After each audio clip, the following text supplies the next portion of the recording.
The U.S. will take over the Gaza Strip, and we will do a job with it too. We'll own it and be responsible for dismantling all of the dangerous unexploded bombs and other weapons on the site. अमेरिकी राष्ट्रपति Donald Trump ने बुधवार को ये चौंकाने वाला बयान दे दिया, जिसमें उन्होंने कहा कि अमेरिका युद्ध से तबाह हुए फिलिस्तीनी क्षेत्र गाजा पट्टी पर कब्जा करेगा।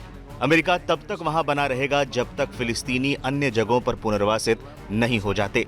इसके साथ ही ट्रंप ने यह भी कहा कि अमेरिका गाजा का विकास करेगा और इसके साथ अपने अधिकार मिलेगा।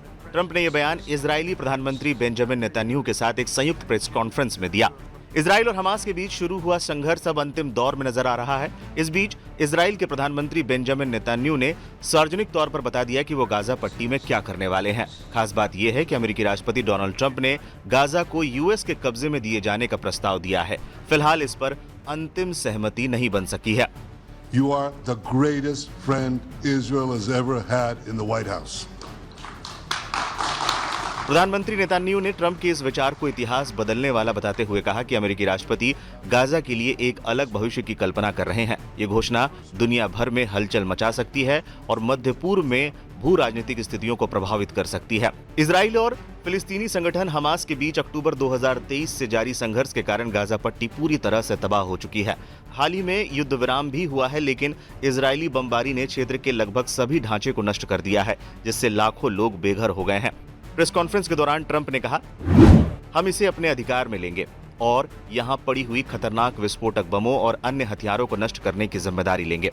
हम नष्ट हुई इमारतों को समतल करेंगे और एक ऐसी आर्थिक विकास योजना तैयार करेंगे जिससे क्षेत्र के लोगों के लिए असीमित नौकरियां और आवास उपलब्ध होंगे। जब ट्रंप से पूछा गया कि क्या वो क्षेत्र में सुरक्षा सुनिश्चित करने के लिए सैनिकों की तैनाती करेंगे, तो उन्होंने कहा, अगर जरूरत पड़ी तो हम ऐसा करेंगे। हम इस क्षेत्र को संभालेंगे, इसका विकास करेंगे, हजारों नौकरियां पैदा करेंगे और ये पूरी मध्य पूर्व के लिए गर्व की बात होगी। ट्रंप ने आगे ये भी कहा कि वो गाजा, इजराइल और सऊदी अरब की यात्रा पर जाएंगे, लेकिन यात्रा की तारीखों का खुलासा नहीं किया। प्रधानमंत्री नेतन्याहू ने ट्रंप के विचारों को नई सोच करार देते हुए कहा कि वो पारंपरिक सोच को चुनौती दे रहे हैं।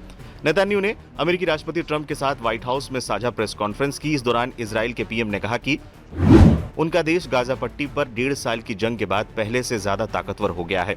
इजराइल के गाजा में 3 लक्ष्य हैं।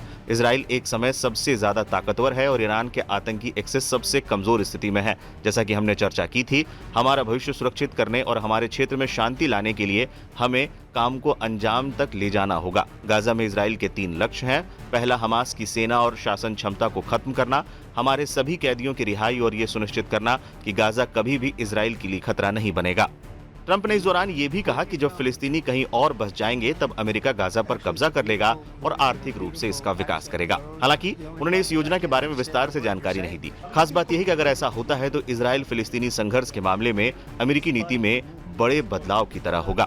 हालांकि गाजा पर अमेरिका कब्जा करेगा या नहीं करेगा ये तो वक्त बताएगा, लेकिन ट्रंप के इस बयान ने दुनिया भर में हलचल जरूर मचा दी है। The U.S. will take over the Gaza Strip, and we will do a job with it too. We'll own it and be responsible for dismantling all of the dangerous unexploded bombs and other weapons on the site.